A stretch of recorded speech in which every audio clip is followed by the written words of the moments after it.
Welcome back to another episode of The Adversity Advantage. I'm your host, Doug Bopst, and today's guest is Tracy Tutor. Tracy is a luxury real estate agent and the star of the hit reality TV show Million Dollar Listing LA. Today we discuss what's really going on with the real estate market and why she has expanded her business outside of California. Tracy opens up about why she is going back to basics when it comes to being a realtor and how she remains confident during the ups and downs of today's market. We also discuss reality TV drama, how Million Dollar Listing is different from Selling Sunset, and what parenting is like in the public eye. Tracy and I also chat in depth about her wellness routine and so much more. So let's get this conversation going and welcome Tracy Tutor back to the Adversity Advantage podcast. Tracy, welcome back to the podcast.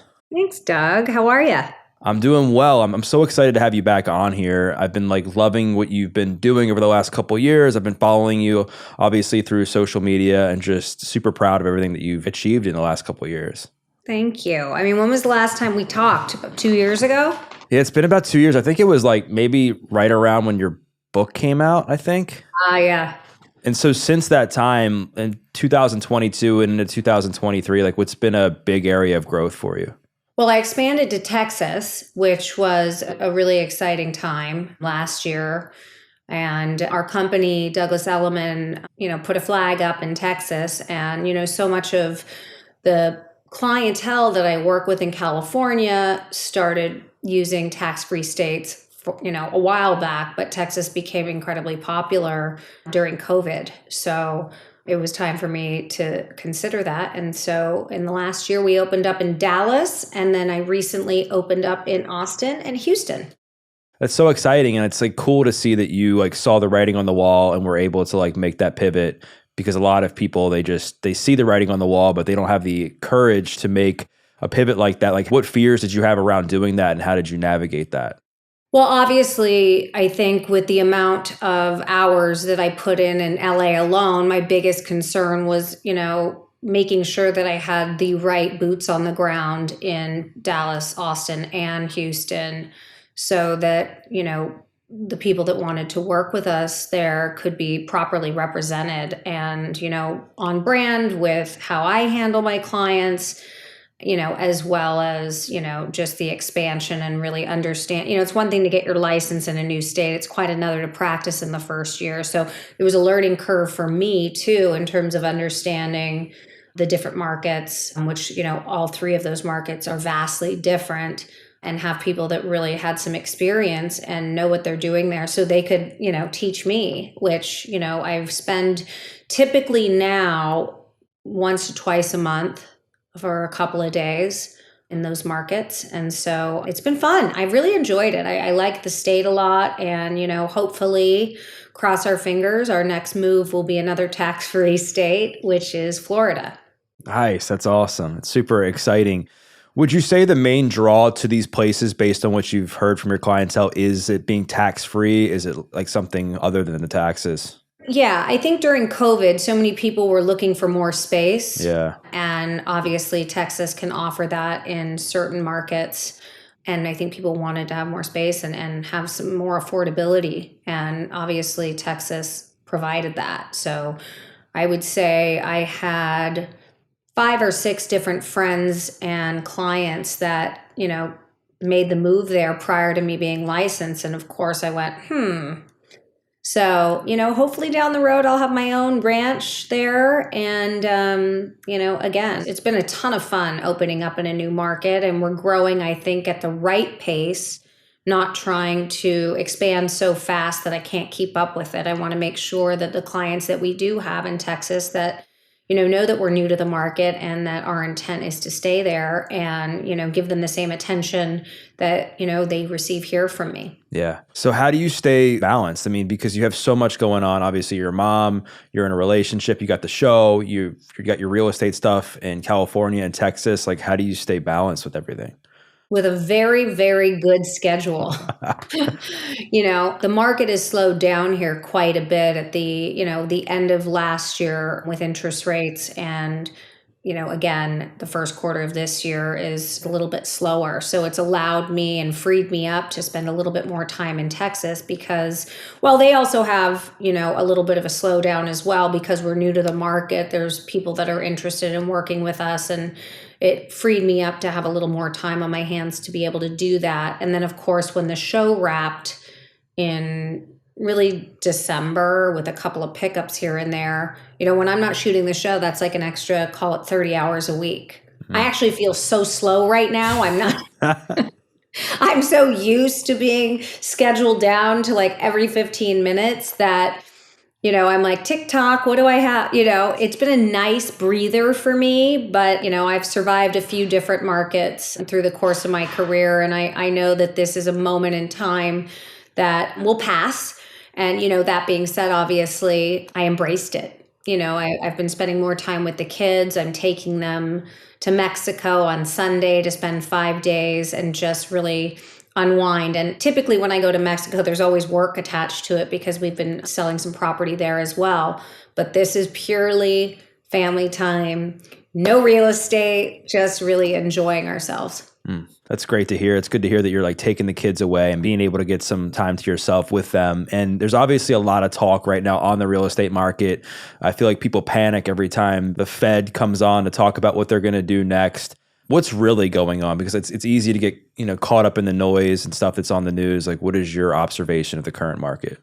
Interest rates aside, which immediately affects the market and buying power for many. And there was a massive shift when interest rates started to hike where people's affordability, obviously went down. And, even if you were buying in the ultra luxury market, when money was at 2.5% or sometimes even less, it's like free money. So it gave people the ability to purchase homes outside of their comfort zone to then all of a sudden see that shift, and yet inventory is still kind of low. It's a little bit of a confusing time in the market because you might consider, interest rates going up. Maybe there's a change in inventory and supply and demand. And unfortunately, particularly in Los Angeles, we're still not seeing a ton of inventory, which is, I think, very defeating for a lot of people out in the market. And of course, locally for us, we had a major shift with a new mansion tax that's come into play. So sellers are even more weary than they typically have been in the past. And, beginning on April 1, a couple of days from now, we have a new tax that anything north of $10 million is going to be taxed at close to 6%, with the 5.5% tax plus the original tax that was half a point. So we're seeing numbers where you're exchanging a property north of 10 million and you'd spend maybe 5% on your commissions and a half a point on other fees, escrow, title, et cetera. And now that's doubled. Jeez, that's insane. Gosh. Less sellers, at least locally to LA County, are struggling in that way as well. And we'll see if that gets overturned. But, all signs right now are pointing to this new tax, and it's becoming more and more difficult for people to sell their homes. And you think about it, for someone that maybe bought a home for 3 or 4 million 20 years ago, which was a lot of money, and their home is now worth so much more, and it's something that they want to pass down to their kids. And, that really shifts the narrative, I think, for a lot of people, because home values over, holding on to your home for 20 years, obviously that could be your greatest financial asset and gain. And to see LA coming down very hard on homeowners, and again, north of 5 million is at 4.5%. So it's been very difficult for people to navigate and really believe that it's actually happening. So there's been a bit of a pause. That's wild. And like the people that I talk to, like some of my friends who are realtors here in Maryland, I hear that people are just continuing to buy despite interest rates like going up because people are still looking for places to live. And I've also heard there's supply issues. Is your advice to people that you're talking to now to like ride this out and wait to see what happens with interest rates? Or do you think that it's still good for people to buy things if they're able to? Oh, absolutely. Listen, when you have to buy something or sell something, and it's the nature of the beast, there people always have to buy and sell homes for a variety of reasons, being transferred for work or health issues or downsizing, whatever that may be. I think even the interest rates being where they are right now, I think the 30-year fixed today is at 6.5%. The truth is, if you're able to find a property that, perhaps a year and a half ago might have been worth 10% or 15% more, I encourage people to write offers right now because there is so much fear in the market. And then, don't be concerned about the interest rate today, and then refinance when we start to see it soften a little bit. In the last 4 weeks, they've been ticking down a little bit. 3 weeks, they've been ticking down a little bit. And obviously that puts more confidence in the market and in buyers and what they're hearing on the news. But the truth is, people always are going to have to buy and sell. And for the buyers out there that are looking, when they find the home that they do like, put an offer in writing. The hemming and hawing is only going to hurt you. There's nothing wrong with putting an offer in and seeing where it lands, and then, reconsider, refinancing it, when the time is right for you. Right. And I know you've been doing this for a while and you've seen the market kind of ebb and flow, but I'm sure over the last year or so, it's been pretty stressful given the interest rate hikes and then also the supply issues as far as like homes to sell. Like, what do you do during times like this to make sure that you're like staying as positive as you can? Like, how do you take care of yourself to make sure that you're, optimistic during situations like this? I mean, listen, it's not easy. I mean, there's going to be a lot of agents that have come into the business in the last couple of years, at the top of the market when everybody was making a ton of money and, they were new. So they were just, just starting to pick up momentum for themselves. And, that's really come to a halt. So we will see a filtering out of, I think, brokers in the market because, they can't survive. We work on commission, it's, if we're not selling, we're not making money. And so, yeah, it's a little bit nerve-wracking, I think, for all of us to have to ride it out. And, only the strong survive. Yeah, it's crazy, right? Because a lot of people, it's easy to get into a business like this when times are good and you're able to sell like on the up and up. But then when times get tough and you see a home value decrease by like 20% and you're making significantly less money, then it makes things a lot harder. So like on a daily basis, I know you're super into health and fitness and you take good care of your health. Like, what are some things you do like day to day to make sure that you're keeping your mindset nice and positive? I just continue to have conversations with the brokerage community and what we can be doing differently. And for a lot of us that had a couple really strong years and had a lot of success, we're just getting back to basics. We don't have properties on the market anymore that, are north of 15 or even 20 million that are trading in 2 weeks.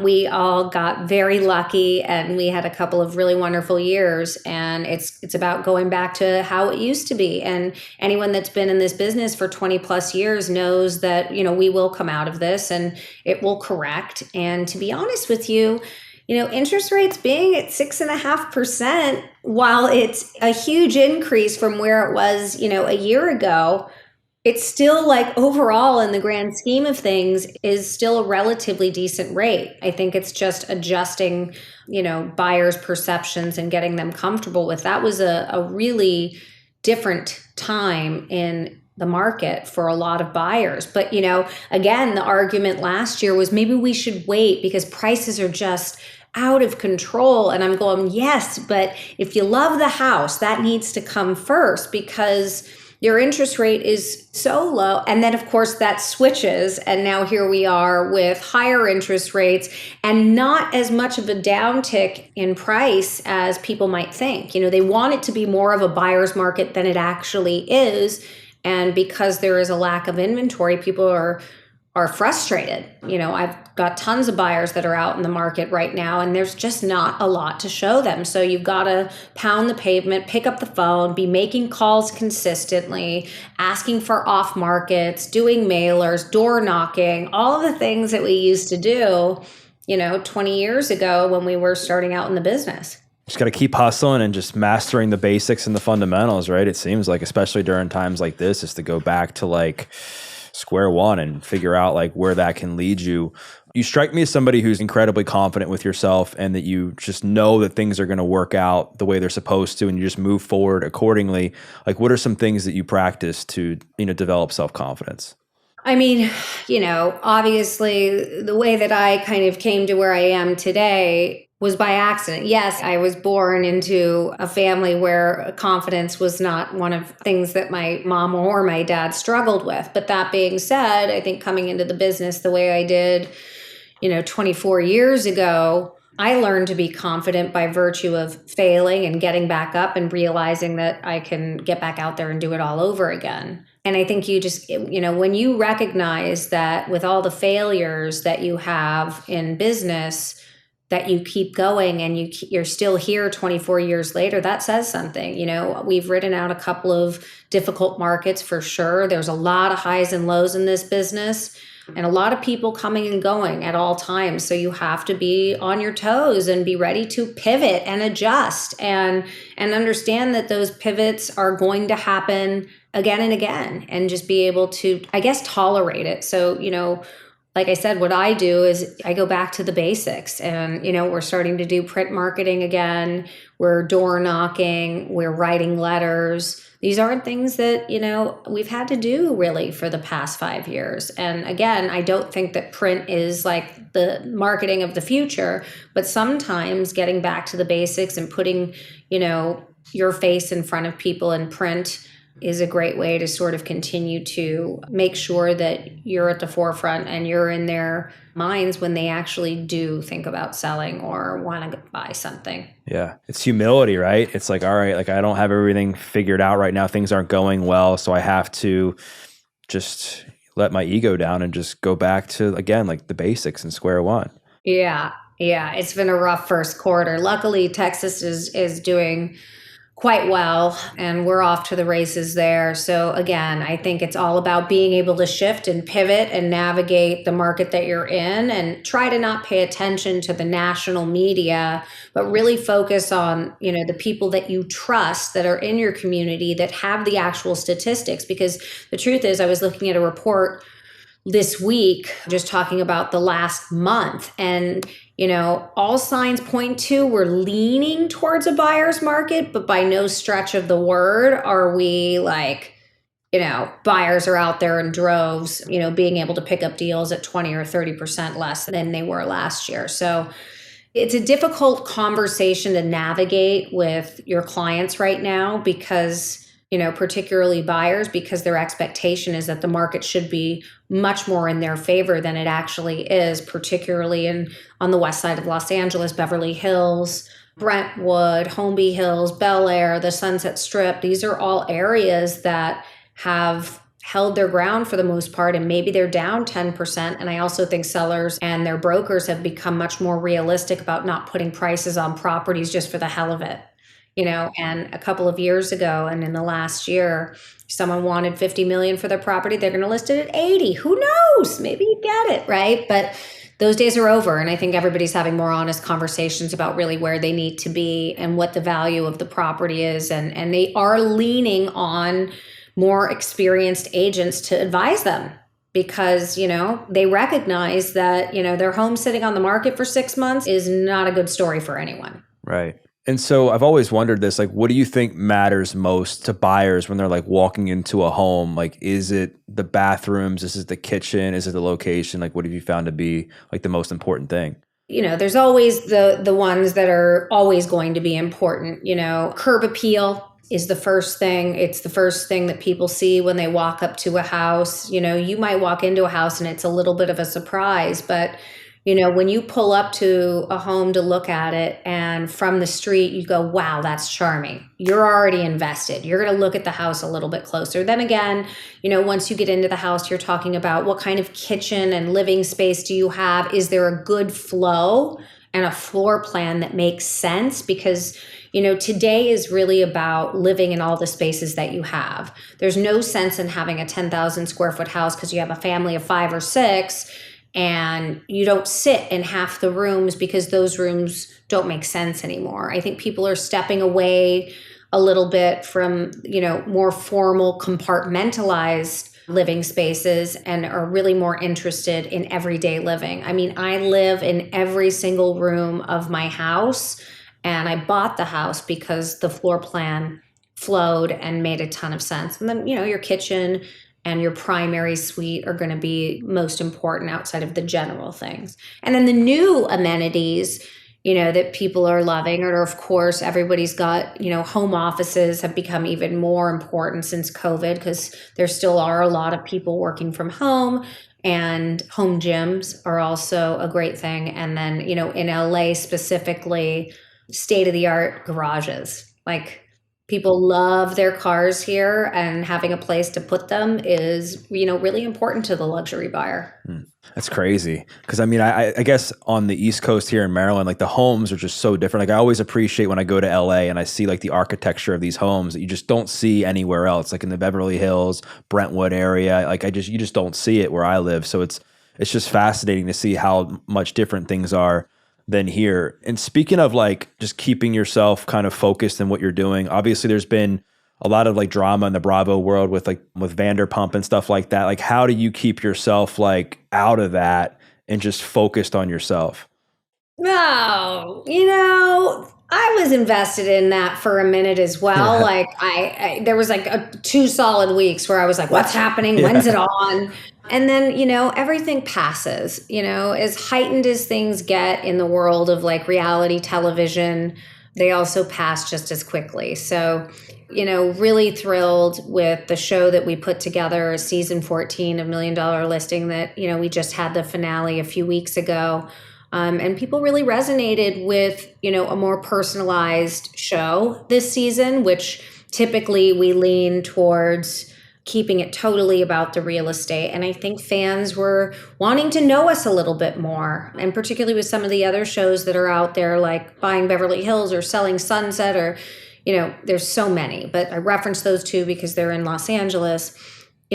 Getting to know these people on a more intimate level just makes you a little bit more invested, I think, in the business that they're doing, and obviously the story that, we are bringing you guys every season. So it was really awesome to be a part of this last season with just 3 of us. Josh Altman and Josh Flagg are both really close friends of mine, and I spent a lot more time with Heather as well, which was, really nice to have female support on the show.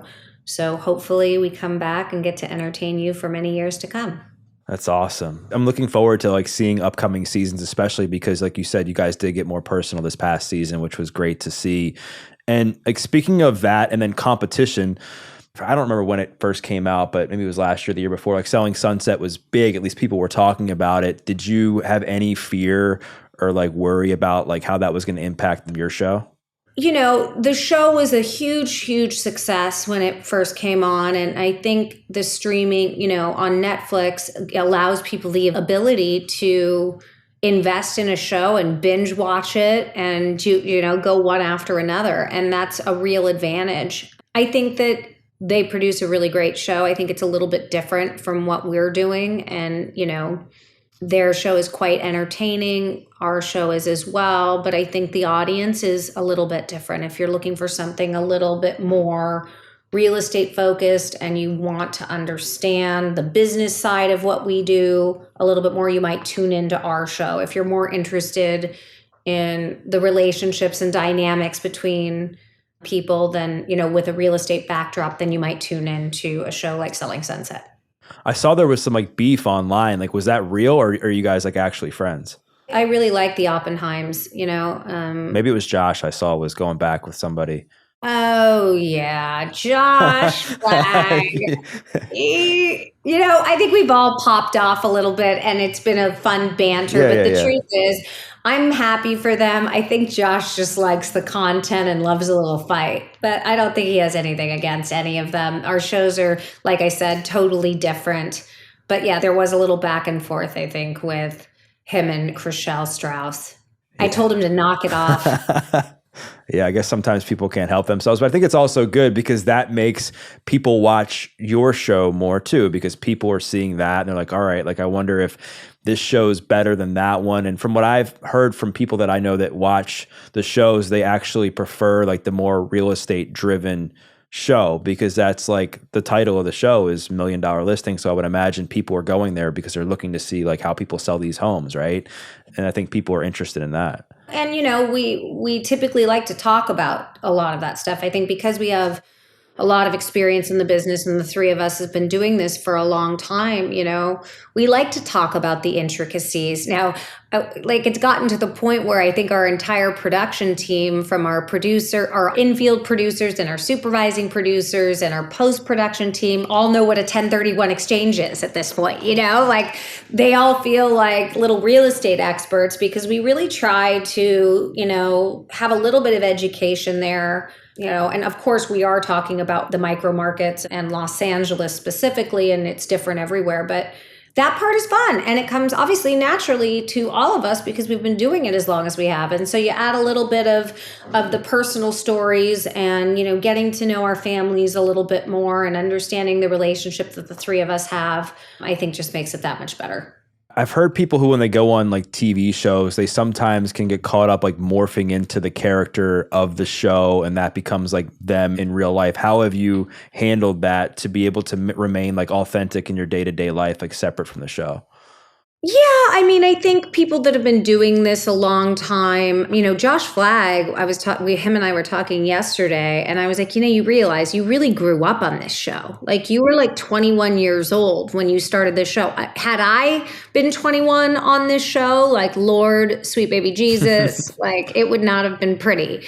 But I think he is who he is, and it happened to really, really work for the show, and people have gravitated towards that. Do people morph into their characters? I think a little bit. I think, things are heightened when you're on television, but, I think Josh Flagg and Josh Altman and myself try to be as authentic as we can. And I think, again, the three of us together, because there's just a natural friendship and chemistry there, makes it a lot easier to sort of not become a caricature of yourself, Yeah, for sure. I mean, that totally makes sense. And I think that it seems like you do a really, really good job of like separating the two and just making sure that you are remaining true to yourself, like off camera. And speaking of that, like, how is it parenting, being that you are in the public eye, you are on TV, like, how does that like impact your relationship with your kids? Not at all. It's been more fun having my daughters on the show, and hopefully you'll see a little bit more of my little one this next season. But they enjoy it now. And candidly, they have, as they've gotten older, they've got more interested in what mom does for a living, outside of the fact that she brings home the checks so that they can afford the things that they want to do.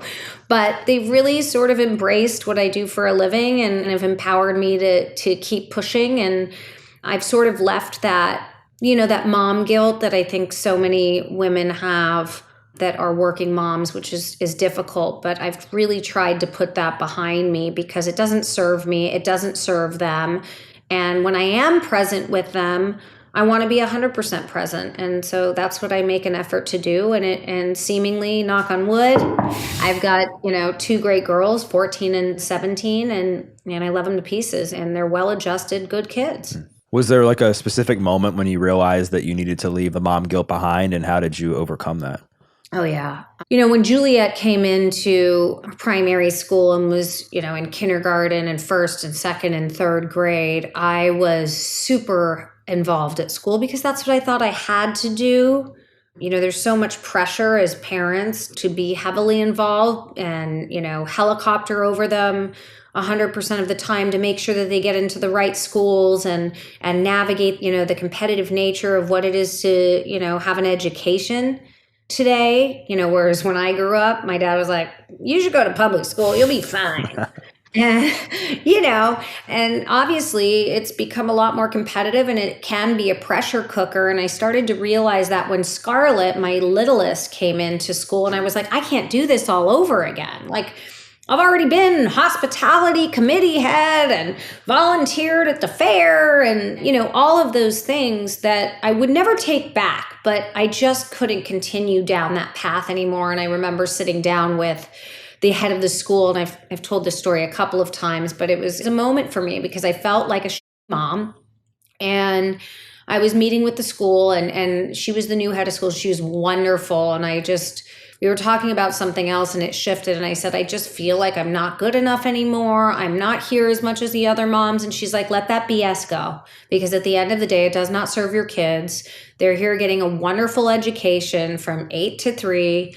And you got to trust that your girls are in the right hands and don't feel the need to get sucked into all of this craziness where you're putting in just as many hours as your kids, at their schools. And thank God, like once she gave me that permission, I really let it go. And now, of course, they're, in upper school and they don't really want you there. And I've given my kids full reign to sort of be in charge of their own education and their grades. And of course, if I see them slipping a little too much, then I engage more. But I want them to be able to be in charge of their own education and their future and take accountability for it, because one day I won't be there to hover over them. And if they have this shock of, leaving and going to college and mom's not there picking up the clothes, making sure I'm sitting down to study, making sure I'm well fed and snacked, like I'm not going to be there. So I'm trying to give them some rein to kind of do that here,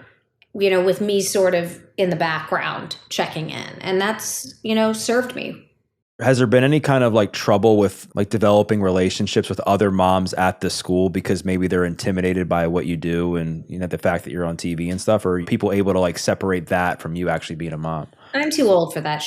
Like, I don't get sucked in. I don't care what other moms are doing. Like, again, my kids are older now. I think when they're younger, you are a little bit more involved. You're organizing, time for the kids to play and you're making friends. And I had really wonderful girlfriends, luckily, when I was at our primary school. And I've maintained so many of those relationships, although I'm obviously a lot busier.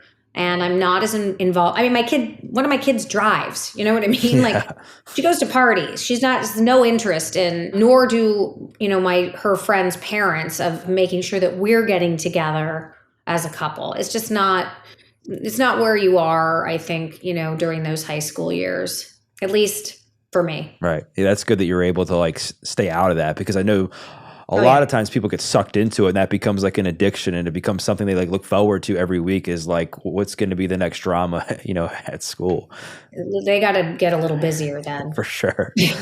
I want to talk about your health and wellness routine, because that's something that obviously I know you take great pride in. I know that's something that people admire you for, is the fact that you don't just like look a certain way, but you actually are, in a good way, obsessed with health and wellness and making sure you're bettering yourself. So talk a bit about like why that's so important to you and what kind of things you do. I mean, I think I have a balance, right? Like one thing I am, very committed to is maintaining a strong like fitness program for myself, because again, I am getting older and it's important that I move my body and not be sedentary and be stuck in the car, going from house to house to house to house all day long and then come home and sit all night. Like that piece for me is maybe where I'm a little bit more obsessive. I'm less obsessive about food, because I have a strong workout routine. So I would say I eat healthy, or what would be viewed as relatively healthy, probably 5 days a week. But I don't deprive myself. Like I eat pizza, I have cheeseburgers, I do all of the above. I enjoy alcohol. And I think that's why I've been able to maintain it a little bit better than in the past, where I've done like stupid juice cleanses and yo-yo dieting and working out so hard that like my body couldn't even go back to the gym for 3 days after, because I was like pushing it too intensely. Like I found the right thing that works for me. And again, it might not work for everybody, but I think the important thing is longevity. Like anyone can do anything for 30 days. Or build a new habit after 21 days. And I think that's important when you make a new commitment to your health or your fitness, is, developing that habit by being super consistent in that first 30 days. And then your body figures out, okay, I'm waking up at 5:45, and then all of a sudden your eyes just start opening and you're ready to walk out the door at 6:15 or whatever that looks like for you. And I think the commitment there is important, but the rest of it, I think, is about longevity. And in order to maintain, I think, a healthy lifestyle and, the wellness piece and the fitness piece, and be content and be able to do it, is by not pushing so damn hard and be so hardcore about it that there's no longevity. And I've been able to hold this together now for, 3 years, in COVID, out of COVID. And that feels really good, because I haven't historically had that in the past. And I think it was a lot of like this. And it feels good to finally be like happy with where I am in my body, how I feel, how I eat. And then, of course, be able to enjoy myself. Like, I want to have fun as well. I don't want to be so regimented that I can't enjoy my life. Right. I love what you said there. Like, it's all about longevity. It's all about, having balance. And it seems like you're really good at just mastering the basics when it comes to health and wellness. And it kind of goes along with what you've been doing lately in the real estate market. Like, I know you're big into strength training. What are some other things that you make sure you do on a daily basis to make sure that you're... I love Pilates, and I try to do that twice a week, and or like I'll incorporate maybe yoga if I have time.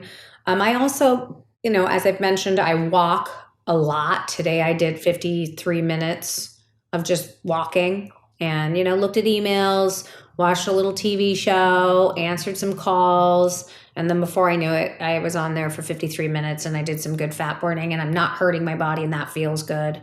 So yeah, I mean, for me, that's become sort of my routine that works consistently. And, that's kind of what I encourage, people that ask me all the time what I'm doing. And I just don't want everybody to think that it has to be so militant all the time. You shouldn't have to live. I use Gwyneth Paltrow as an example because people just crushed her online for having bone broth or talking about her routine or starvation or something like that. And the truth is, it's what works for her, and taken out of context, she was given a lot of flack for that, but she seems to be doing really well. She's healthy, she's happy, and she's living her best life. So she wants to do that by eating bone broth. I think if there was actually a problem with her body weight and how she felt about herself and her health, then that would be something to consider. But people are very judgmental about, the ways in which we choose to find our path. And I think we have to be less judgmental about that and sort of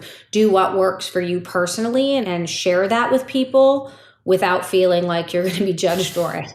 Yeah, absolutely. I 100% agree with you. I think that, you have to do what works for you. And then when you see stuff like that online with Gwyneth Paltrow, you could say like, listen, like that would not work for me. I know for a fact it wouldn't work for me, but if it works for her, great, like more power to her. I think the problem becomes where people, they worship like celebrities, right? And they end up like looking at somebody like that and it's like, oh my gosh, like, I can't believe they're doing that, or do I have to do that? And it's like, no, you just take a step back, and that's a human being as well, and that works for her. Right, and you can incorporate an element of something that she does. But, for example, I know her personally, and it's been a while since I've seen her, but when we used to work out together at Tracy Anderson and we were parents at the same school, like, there's a lot of different things that she does. So like people taking one little note and going, oh my God, the woman lives on bone broth, and like, that's it. It's not the whole picture. It's not the whole story. And so like when you're, looking at a celebrity and go, I want to look like that, or this is what I have to do in order to do that, I would encourage you to kind of, again, take a step back, pull, something that they might be doing and that they're passionate about, and give that a shot in your diet and or lifestyle and see if it works for you. Because honestly, I would have thought that, doing what I am now doing like 10 years ago, I would never have done, because I would have thought that weight training would have made me bulkier. And, I would have thought that I would have had to do all these different juice cleanses and not be able to enjoy like a balanced life. And now here I am at 47 when things should be more difficult. And, while I have some aches and pains and little things that I have to watch out for, I actually feel better than I've ever felt. Right. You brought up a good point there. And that a lot of times, I mean, I've been a trainer for 12 years, and a lot of times over the years, I've heard from female clients, like, I'm afraid of lifting heavy or lifting weights because I want to get bulky. What a farce. Right. What a farce that is. What is lifting weights, consistently over the last 3 years? What has that done for your self-image and your self-confidence? I like how it makes me feel. Like, I always feel so strong and so empowered when I'm doing it. And, again, you have to reel it back sometimes when your body's like, not today, mija. But yeah.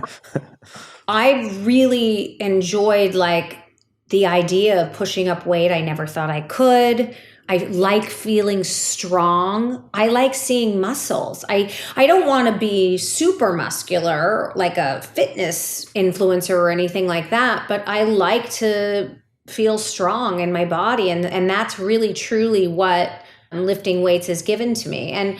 But I, on the flip side, also do, 3-pound weights and Pilates movements and yoga movements that are the opposite of that. So I think the incorporation of both has sort of been the magic piece to, where I'm feeling good today. I had a really humbling experience taking Pilates in Beverly Hills. Years ago, my friend Eden, I don't know if you know Eden Sassoon, she had a Pilates studio. I think it was in Beverly Glen, and she was like, come take It's hard. Yeah, she said, come take a class. I was like, I'll be fine. I lift all these weights. And I remember doing it. And I was like, I had never been in so much pain and good pain and humility and in my entire life, where I'm watching these women just do it with ease. And I'm sitting there struggling to do these pulses. Shaking and your legs or the arms are shaking. It's very different muscle groups, which I think is why I love it so much as sort of a different type of exercise and workout regime for me, because on one day I can do the weightlifting. And so on Mondays, I typically do lower body, legs and glutes. And then Tuesday, I'll do chest, shoulders, and back. And then Wednesday, I do Pilates. So then it's like I completely shift away from the heavy lifting, give my body a little bit of a break there. And then Thursday is usually arms and a little more HIIT stuff, and then Friday Pilates again. So it's my body never really figures out where I'm going next, which I think is a good thing. It has been a good thing for me. Yeah, variety is so important when it comes to fitness, and it's good that you've gotten really into strength training, and I love the benefits that you've mentioned that it gives you. I think that's incredible. What's been the most meaningful fitness achievement that you've gotten over the last couple of years? I think squatting has always been, difficult for me because form is so important when you're squatting with weight. And I used to have, some back pain, and I had been in a car accident back in the day. So I always felt like I was a little bit struggling. And it's once you click in and you realize, okay, my position is correct, I'm utilizing my glutes in the right way, it feels really good. And you don't feel like you're hurting yourself. And you could be, pushing up. I think at one point we were pushing up close to 100 pounds in squat. Now I step away a little bit from the barbell, which I used to do a couple of years ago, and I'll do more free weight. And so I've lessened the weight a little bit just to kind of keep my body from hurting. Yeah, squats are great for you. I think they're so beneficial, but you do have to be careful, like you said, to make sure that you're using good form. So that, especially when you're putting a bar on your back, to make sure that you're not. And I think again, every year you get a little bit older and things become a little bit harder, and so it's I have to be tuned into what's happening in my body. I don't want to hurt myself because I want the longevity. So I really try to listen to my body. If I'm having a little bit of back pain, I'll be can we not do the barbell and do some more, free weight or kettlebells where I'm a little bit, the movement's a little bit different. And that's what I do. Now, have your kids followed suit? Are they into the fitness as well? I'd say in the last couple of years, both Juliet and Scarlett Juliet a little bit more so than Scarlett, because Scarlett rides horses competitively. So she has a pretty busy schedule, but Juliet's really stepped into, did not think she could work out, was I hate working out and I don't like walking. I hate cardio and I can't do it. Thought she was kind of uncoordinated. And over the last couple of years of training with Eric, she's now super strong. She I think squats more weight than I do at this point. And it's just been such an asset. I think she finally got over the hump of feeling like she wasn't coordinated enough to do it. And I think, when you have a kid like that, I think working with a personal trainer seems like it's a little overkill. But the truth is they have to learn how to do these movements correctly, because I walk into the gym and I watch people and I'm oh my God, it's mortifying how many people are doing the movements incorrectly and then they wonder why they're injured. Right. And especially with a movement like a squat or deadlifts or, pressing any kind of serious weight, where a lot of times kids, their joints and everything isn't fully developed yet. So it's even more important to pay attention to form and making sure that they're progressing properly. I want to talk about sleep, which I know is obviously very important for longevity. You've mentioned that the real estate business has been stressful as of late. You're busy with everything else you're doing. What's your sleep hygiene like? Right now it's not great. I'm going to be honest with you. I do take some sleep agents, which have been good and bad. And I think recognizing sort of how your body becomes addicted to those. And what I'm talking about is CBD gummies and sometimes melatonin, sometimes magnesium. But then you like doing all of these things to help get a better night's sleep. But then when you don't have them, it starts to become your body sort of depends on it. And then it's like starting all over again. And then you add stress into the equation, which it's been a stressful couple of months with the market being where it's at. And, I'm building a guest house right now going, well, I wish I was closing 3 more deals this week, but it's the nature of the beast, right? And you have to keep going. And so, the stress levels are going to come and go, but unfortunately your sleep is a big part of that. And so it's like, I try my very best to just try to get in bed earlier and wind down. But, I still try to get 8 hours. I think last night I got closer to 6.5. That's solid. I mean, that's good. I mean, I think that's anytime you can get like at least like 6 to 7 hours of sleep, I think is way better than most. But obviously, I think closer to 8 is probably more optimal. Yeah. And I'm a light sleeper to begin with, like any movement, and I'm like awake. So I don't have the most restful sleep. It's one thing that I'm always thinking about and working on. And it's the most important piece. Forget like the working out and the food, like sleep is like number one.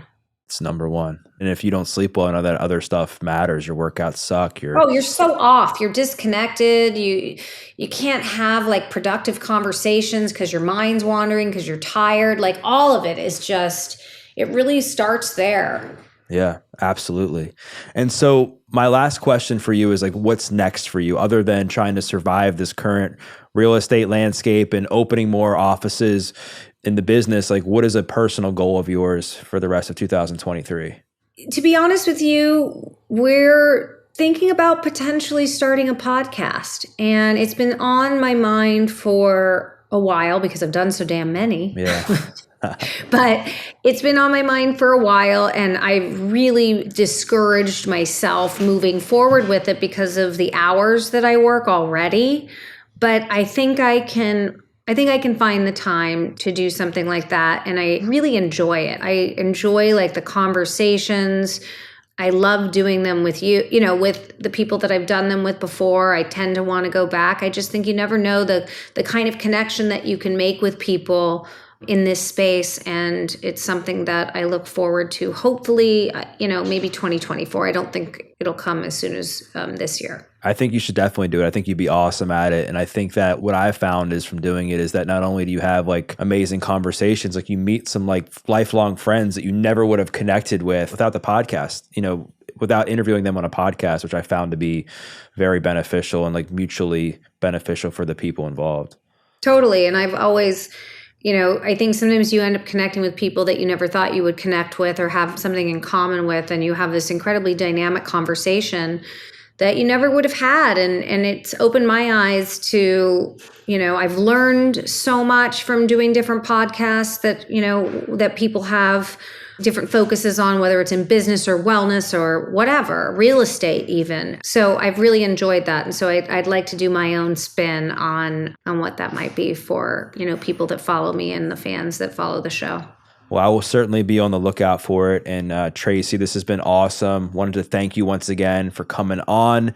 Of course. If people want to connect with you online, where's the best place to do that? All my real estate stuff is at tracytutor.com. Pretty easy to find me. And on social media, I'm at Tracy Tutor on Twitter, TikTok. I'm really trying on the TikTok. And of course, Instagram is sort of the main place where I post quite a bit and put some content up. So you can find me those places. And my book is still available. Fear is just a 4-letter word in all major outlets. Very easy to get on Amazon. So I hope you guys enjoy that. I think that's all. Awesome. Well, I'll make sure to include the links to that stuff in the show notes. And for those listening, what I invite you to do is to share a takeaway, whether it was something that Tracy said about the real estate market. We talked about reality TV. We talked about parenting. We talked about wellness. We covered so much ground. Whatever your takeaway was, tag Tracy and tag myself, because we'd love to hear your feedback. And we once again thank you for listening to this episode of The Adversity Advantage. I'm your host, Doug Bopst. We'll see you next time.